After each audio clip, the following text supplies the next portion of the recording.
Welcome to Successful Parenting, where we, Jackie Rue and Robin Choquette, share practical skills for families to build resilience and healthy connections.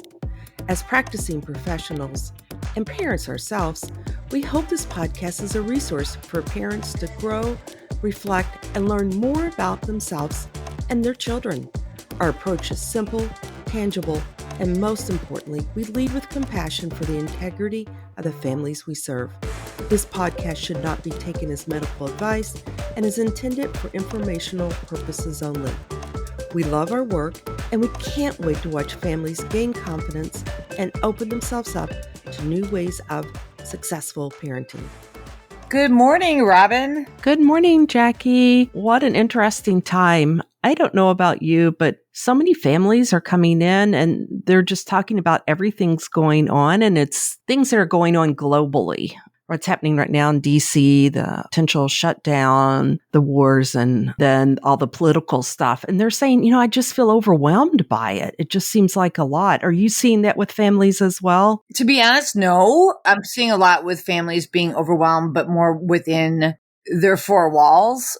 And I think it's funny because you wouldn't think this would impact things, but we have had crazy weather shifts. Yeah. As our guest expert today will probably attest to as well. But we went yesterday from 80 degrees and sunny to we had a tornado come through to hail and snow this morning. Mm-hmm. And we're going to be back to 70s this weekend. And so A lot of people are feeling, I think, overwhelmed anyway with this time of year, but plus being thrown off by the weather. I'm guessing folks are feeling overwhelmed with the news, but I think a lot of people are just feeling overwhelmed between work and family and kids. A lot of kids are reporting stress at school. So I think it's just different stress, but it's interesting that you're hearing a lot of people come in and talk about the more worldwide stress. And I'm hearing more folks talk about just the stress within their homes. Yeah, it's just interesting. One parent said, and I thought I really could relate to this, I know so much while I know so little. And basically, as I get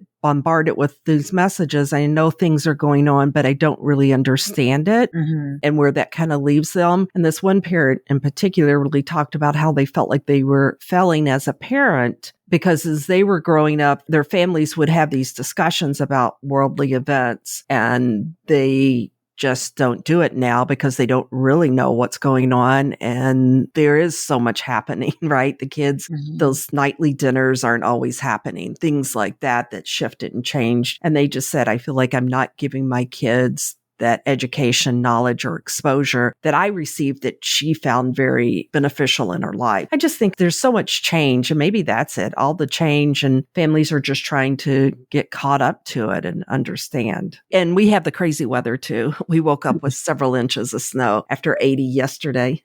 Yeah, it's interesting. Well, our topic today, I'm excited about having our guest expert today. I think it was 2 or 3 weeks ago, I had the pleasure of speaking at a conference for families. There was an amazing human that joined me to share his story, and I met him for the first time, Mike Bushman, and he just has a way with speaking to families, to parents, to teens about mental health. He has his own story that he shares, and he in turn has raised kids himself. And he really spreads mental health awareness, but also talks a lot about how to help parents connect, understand when their children are struggling. He even dives deep into topics like depression, suicidal thoughts, feeling at the end of your rope or hopeless. And he has firsthand experience as a teen. And one thing I notice is parents really leave with a new understanding. And I think many parents will say their biggest fear is that they're going to do or cause their child to feel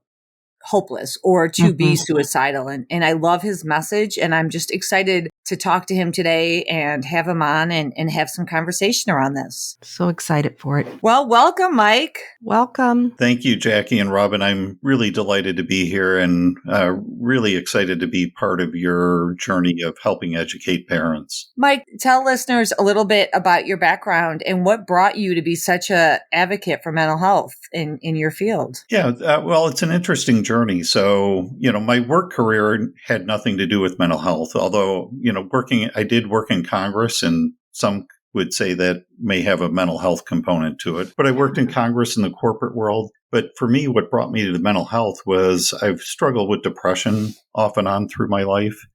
The worst of it for me was during my teen years. And during those years, suicide ideation was a regular part of my experience for a prolonged period of time. I was fortunate. I found the self-care techniques that worked for me. There were some adults who said some helpful things to me, some other teens who intervened in ways that were helpful at really important times. And I've lived a long, healthy, productive life, the long corporate and congressional career, been married for 36 years, have 2 adult children, one of whom now is a mental health therapist. But what really made me start to open up about my struggles was having a friend who attempted suicide. This was about 15 years ago. And as I talked to her afterwards, I realized it was healing for her to know she wasn't alone in struggling and to know that there's somebody she could talk to who would understand. And I decided I needed to be open about my struggles because that could be helpful. And what I've learned is there's a big percentage of my family, friends, people I've known for decades who've struggled, who've lost somebody to suicide, maybe even are attempt survivors themselves, who didn't know who it was safe to talk to. So by being open and vulnerable, I provide a pathway for those discussions. Creating that atmosphere, that environment that feels safe, I would imagine, is really what you're talking about there. Absolutely. We need to know that we're not being judged, that we can have an honest conversation, and that people will respect what experiences we're having and be helpful. One of the upsides of that is that I learn from other people what works for them in their mental health journey. And there are practices that I use today that I didn't even know existed, 15, 20 years ago, because I've learned them from other people that I've talked to. Your story is really fascinating. Can you kind of give us some insights on some things that you recognize that your parents were helpful on, or maybe things that weren't so helpful in your journey, in your mental health, wellness, and recovery? Yeah, I'm a little bit older. I'm approaching 60. And, when I was growing up, we didn't talk about mental health. No, and, we did I didn't not. even learn until decades later that as I was struggling, my grandmother attempted suicide multiple times. And the reaction of my family, which I found out decades later, was, oh, we just thought she wanted attention. Well, the reality is when somebody's attempting suicide, they need help and they can't think of any other way to not feel in pain. And so, yes, they want attention, but what they want is help to not be in pain. I hid it from my parents. My mom did know I was struggling. She had no idea what with, but she did convince me. One of the real important moments in my life, she basically talked me into rejoining a church youth group that I had essentially dropped out of when I was really struggling for a retreat weekend. And a really important part of that was at the end of that weekend, the deacon who ran it, he was a Vietnam veteran who had lost friends to suicide. And he talked about that people have all kinds of thoughts and they don't know how valuable they are to other people. So he didn't directly talk to me about suicide, but he made it clear to me that he understood that I was struggling.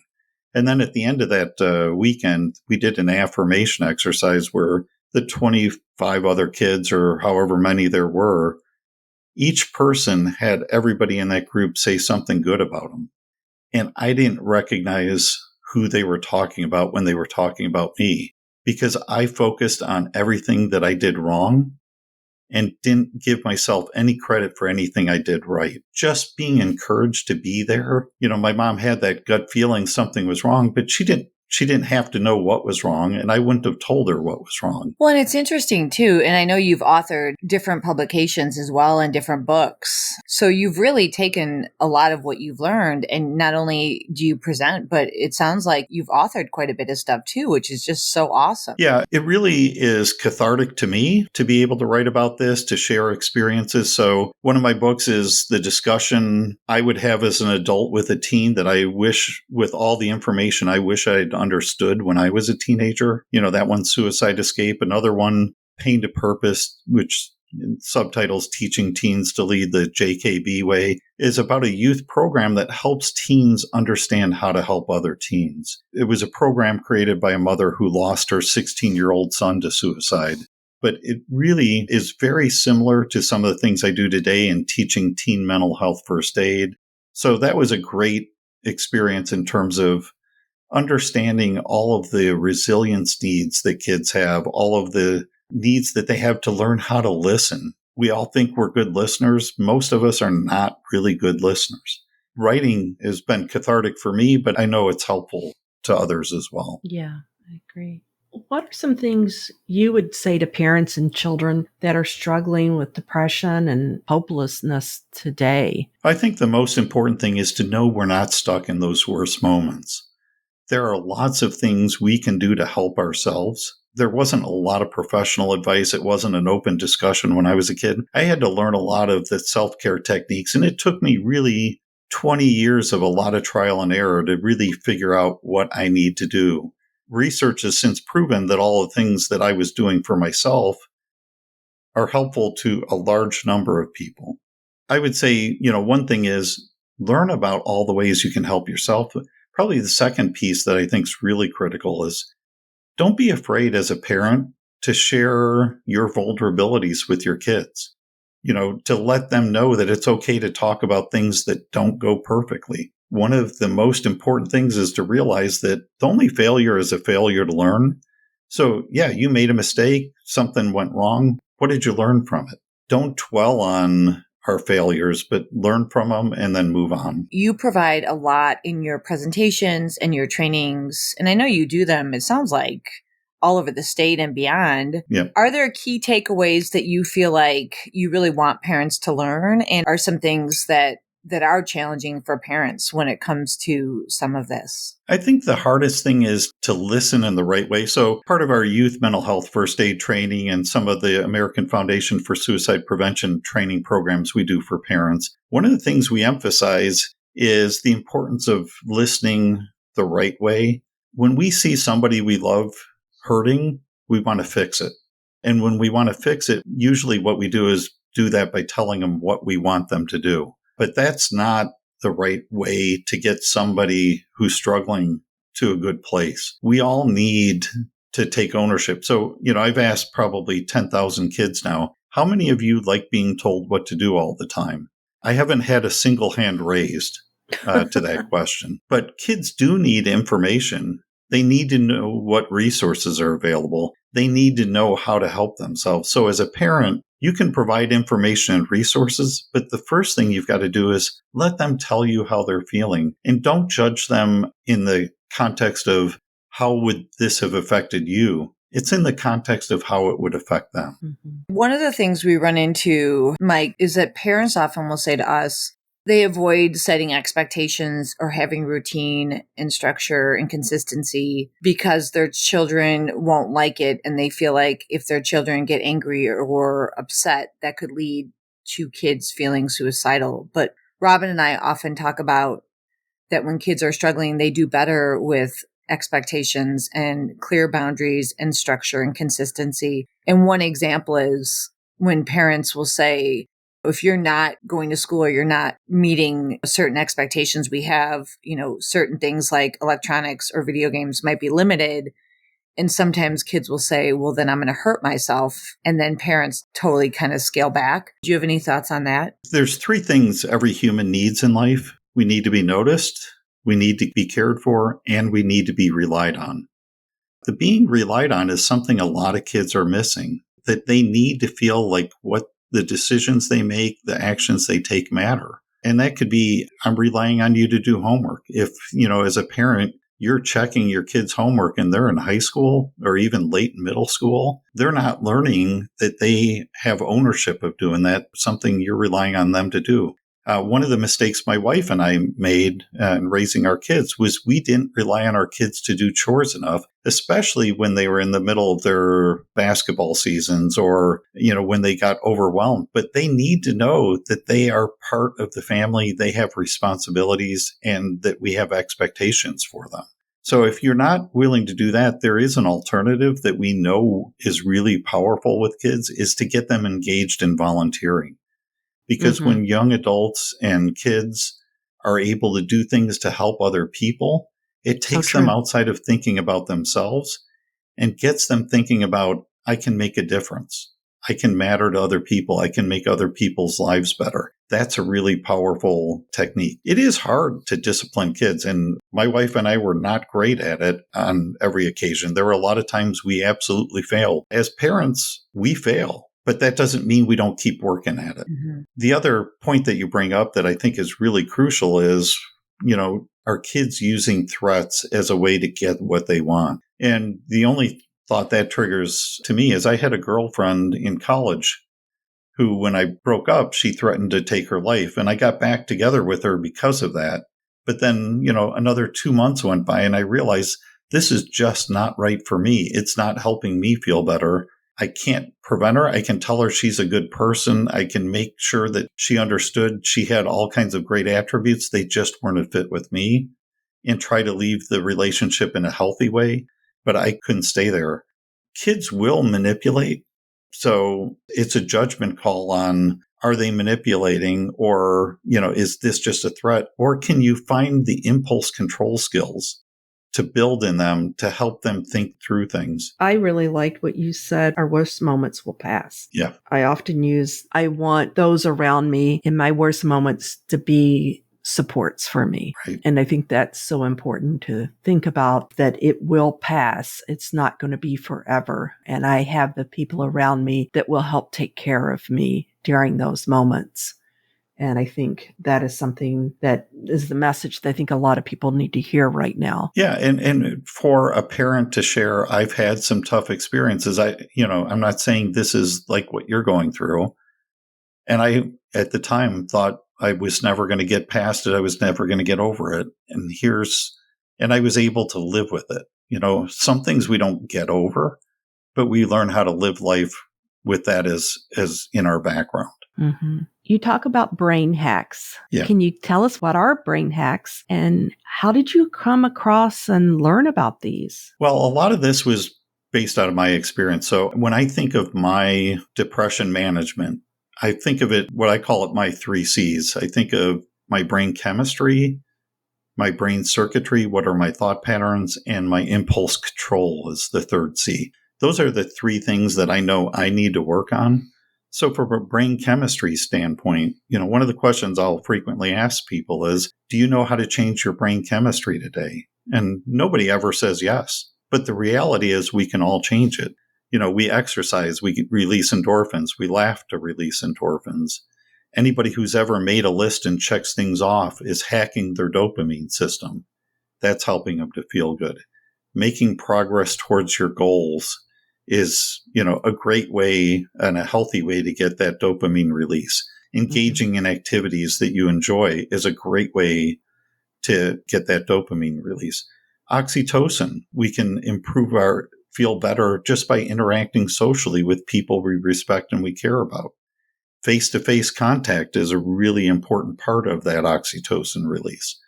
Pet engagement does it. Serotonin's another of those feel-good brain chemistries. My family several of us have very low vitamin D levels. You can't produce serotonin if you don't have enough vitamin D in your body. It's really hard to feel good if you don't have the ability to access serotonin. So that's the chemistry side. Then you get to the thought pattern side. One of my bad habits as a teenager was 100 times a day I'd say, Mike, you're ugly, you're a loser, you're an idiot, nobody likes you. And what I didn't realize I was doing was I was strengthening the neurons and synapses in my brain that saw the world through a negative perspective. A big part of what cognitive behavioral therapy, dialectical behavioral therapy, all the other therapy approaches do is help people think about things in a different way. And what that does inside your brain is strengthens different pathways for your neurons and synapses so you can problem solve in different ways. So that brain circuitry piece is really important. And there are things you can do from a self-care standpoint. Gratitude practices help with that. Setting goals, having things that you're thinking to live for fresh in your mind so that you always have something you're looking forward to can be a protective factor. And then for me, another really important piece is that impulse control piece.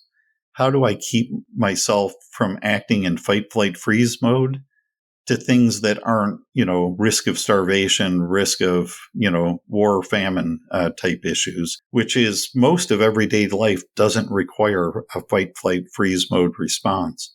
I do yoga, meditation, we know works for impulse control techniques, mindfulness practice, taking a walk in the woods. That's where my hiking love becomes so valuable.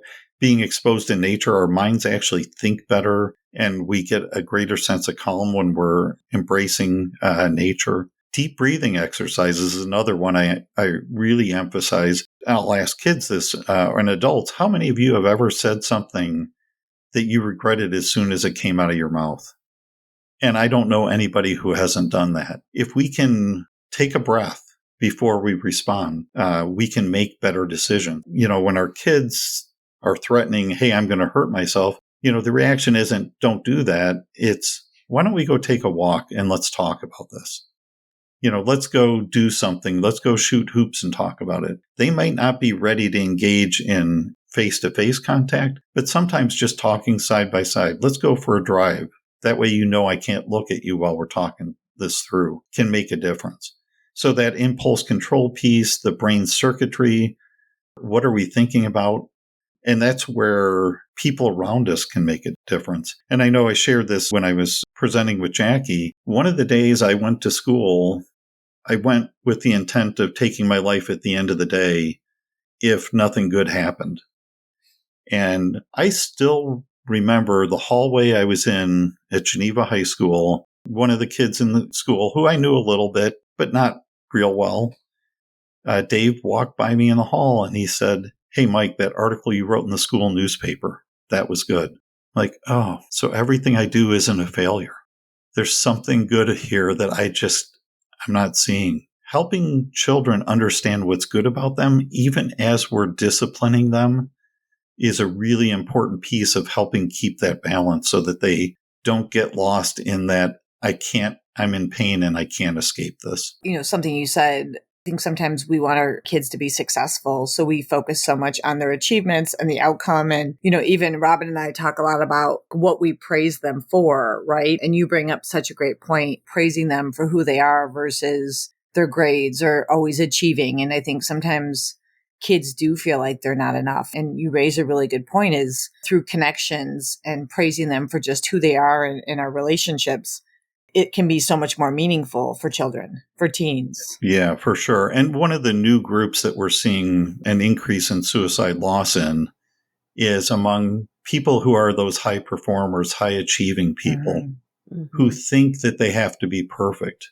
I talked to a mother at one of our Out of the Darkness walks who lost her son, who is, president of the student body, captain of one of the sports teams, had been talking for years about going to a particular Ivy League institution. When he got the rejection letter, he immediately went upstairs and ended his life. He didn't, in that moment, have an alternative pathway forward that would allow him to realize he was going to have a great, successful life. He was an incredible human. We're losing a lot of kids who are just incredible because they don't think what they are doing is going to ever be enough. Are there any other warning signs that you would advise parents to watch out for? Yeah, there's a bunch of warning signs. Certainly people, when kids talk about it or start searching for methods to die, I think everybody would kind of notice that. There are a few that we don't often miss. When they withdraw from things that they enjoy doing. So a lot of people who are suffering, particularly with depression, but with other struggles, when we're suffering, we don't think we deserve moments to feel good. So we stop doing the things that help, that we would feel good doing. So when you see somebody withdrawing, there are some things that we don't think about. Anything that seems like an unusual goodbye. I had a mother who took one of my youth mental health first aid classes years ago who had lost one son to suicide and had another one she was trying to keep alive. And as we talked about unusual goodbyes as a warning sign, she broke down. She eventually came back in after I checked on her. She was okay to come back in. And she said, the night my son died, he gave me the biggest hug and told me how much he loved me. Then he went over and did that to his brother. And she goes, it was like 2 hours later. I'm like, wait, he doesn't do that. So those unusual warning signs, if they start talking about their life in the past tense, giving away things that they value, outside of a normal gift exchange, for a lot of kids, that's an incredibly immediate warning sign because it's sort of like their last will and testament. I want my stuff to be where I want it to end up. That's a really big warning sign.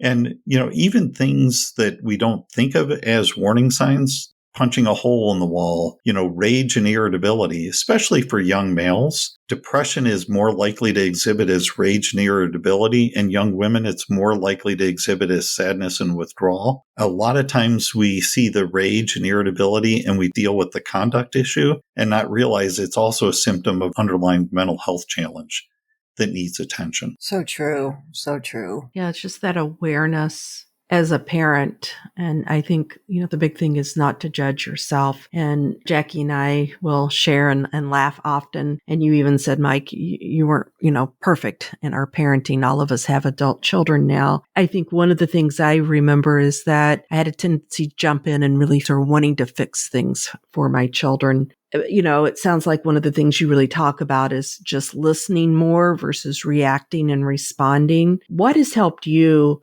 to remember just to listen more? Do you have any suggestions for our listeners? Yeah, I think part of it is just having a language so that you can understand when you want to communicate. And this is one I learned from a friend at a conference I spoke at in Virginia. She had been going through a really difficult time with her husband. Every day she'd come home from work and she'd talk about what went on at work and he'd tell her what she needed to do. And eventually she got frustrated by this. She came home and she said, I'm going to tell you this. Some days I just need you to feel it. I just want you to listen and empathize. If I want you to fix it, I'll tell you it's a fix it. And so they developed this fix it or feel it language, and it fundamentally transformed their relationship. So if she was coming home from work and had a bad day, she'd be like, I can't believe they do that to you. Or that was awful that they did this. And she said, yeah, sometimes I tell them later it's now a fix it. Well, that's the same with our kids. Sometimes they just need to tell us what they're feeling, and they don't want us to overreact and take over their lives and take control of it. They want to be able to share what's experienced. Now, that doesn't mean you can't offer some ideas. So instead of saying, why don't you do this? You can say, what do you think would happen if you did this? Or, here's some approaches. Do you think any of these might work? Versus telling them this is what you need to do. Yeah. Well, and I think like what we've talked about today, a lot of it goes to, as parents, our own anxiety and worry and our own mental health, right? I think Right. So often we do project onto our children, but these are just such helpful tips because I know as parents, we do worry, but it really is about not parenting out of that worry or that anxiety or about where we are, emotionally, but really is about having more of a plan and focusing on the relationship with the child. Right. Do you have, I know you've shared a lot and you have books on your website that we'll share. Do you have any other resources that you want families to have or any other resources you would advise families to check into if they have concerns? I do think that people need to understand you always have 988. They call it the Suicide Prevention and Crisis Lifeline, but it's really there as a resource for anybody who isn't sure what they should do next. So, if it's the middle of the night and you're having a battle with your kid and you're like, they've threatened, hey, I'm going to hurt myself if you don't give this in, go ahead and call the Lifeline and, just have somebody that you can bounce ideas off of. So that's one resource everybody should have available. It's not just that immediate crisis. It's when you aren't sure what to do next in some of those, high pressure moments, or even if you just need ideas. There are all kinds of other lifelines available for the Trevor Project for the LGBTQ community, the Rape and Incest National Network for sexual assault survivors. There's Domestic Violence Lifeline. There are other places that you can get access to information. In terms of thinking about teens and kids, AFSP partnered with the Jed Foundation on something called seizetheawkward.org. It's where a lot of YouTube celebrities, people like Billie Eilish, other popular individuals share their mental health journey, how they've struggled. sometimes what kids need to realize is lots of people who are incredibly successful also have mental health struggles. Selena Gomez on Apple TV has a great documentary on her struggle with bipolar disorder. There are comedians, Taylor Tomlinson's a great comedian who talks about her mental health journey. So there are different resources out there to help normalize the idea that lots of people who struggle with anxiety, depression, other eating disorders, other struggles, go on to have long, healthy, productive, valuable lives and make meaningful contributions to the world. So just being aware of that can be helpful. Yeah. So they don't feel so all alone. Exactly. Yeah. I think we are to the place of asking our 3 questions. I will read those to you, and then Mike, you can tell us what you want to answer. You can answer 1, 2, or all 3. It's really up to you. Number 1, what did you do as a child or teenager that would drive your parents crazy? Number 2, what is the biggest difference between children and teenagers today and when you grew up? Number 3, what does successful parenting mean to you? Take it away, Mike. Yeah, so I'll start with what's the biggest difference between children and teenagers today. And really, you can even go back just in the last 10 to 15 years. So if you look at what has happened in kids' lives today, they spend dramatically less time outdoors. So they're not engaged in nature. 2/3 of high school students are outdoors less than maximum security inmates. Kids have less than half the one-on-one time with friends. They don't interact face-to-face the way kids used to. That removes a valuable source of good mental health, that interpersonal reaction. Faith engagement. We know faith and spirituality is a protective factor for suicide prevention. It's a protective factor in most cases. There are exceptions for mental health. And faith engagement among kids today is half of what it was 10 years ago. Diets. The food kids are eating, there's been a big increase in childhood obesity. Inflammation is a risk factor for all sorts of mental health conditions. So there's just a whole range of protective factors that have been removed in kids' lives. And then we've added on availability of cyberbullying with social media. Bullying has always taken place with kids, but there is usually a break between the days when you could not be bullied for a while. Now with the 24/7 ubiquity of social media, kids can be picked on continuously and never escape it. So there's been a big shift. Social media and what it has replaced are part of it. And then the last piece is kids are not given the opportunity to build their resilience as quickly as they are capable of handling it. Too many of us as parents are solving our kids' problems, not asking them to take on chores, not sending them to the store if it's within range to get to, not allowing them to walk to the bus stop unescorted when they can do it, and not helping them build their confidence and getting them used to risk taking so that they can feel good about themselves. So that's a big difference. Number 1, I'll just ask, what did I do to drive my parents crazy? I was a know-it-all. I knew everything. I was the smartest person in the universe, and I let them know it routinely. It is amazing how dumb I got in the next, 10 years after that. And then what does successful parenting mean to me? It means developing successful adults. It doesn't mean the kids being happy as their kids. It doesn't even mean helping them, to me, it wasn't even helping them avoid really bad things that they would have to recover from. If I knew that they were going to endure that at some point, I would rather have them endure it while they were at home. So for me, it's really about, are we building people to have the capacity to engage fully in life and to have the confidence to do it as they become adults? I like that, Mike. I really like that. Are we creating humans that have the capacity? What a great message. Mm-hmm. Well, I think all parents would relate that they want that. Oh, sure. But it's just understanding how to get there, which is the problem. And I think we carry so much of our own stuff too, that sometimes it blurs our vision. Mm-hmm. That's absolutely true.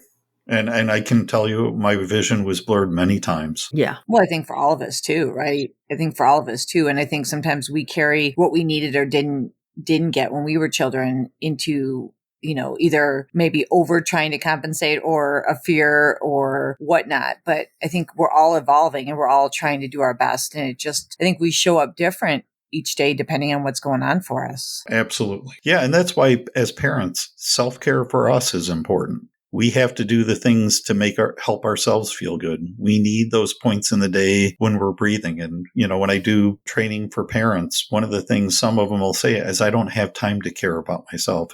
No, you have to care about yourself. You have to find, at least have a 10-minute window every day that's yours, where you can say, I'm going to look forward to that part of my day where I get to do this thing that I like doing. No, I so agree. It's so hard when parents talk about feeling so under the water, just trying to survive, but you're so right on. That's so important. Well, thank you very much, Mike. It has been a pleasure. I am sure our listeners will love this episode. Thank you everyone for tuning in. We will see you next week. Great. Thank you so much, Jackie and Robin. Thank you. Great. Well, thank you so much. And it's just a joy to meet and talk with you. Thank you. Thank you. Have a good day, everyone. Yes. Bye, Jackie. Bye. Bye. Thank you for joining us, and make sure to subscribe and like us to catch our next episode, where we will take you on a journey to find new ways of successful parenting.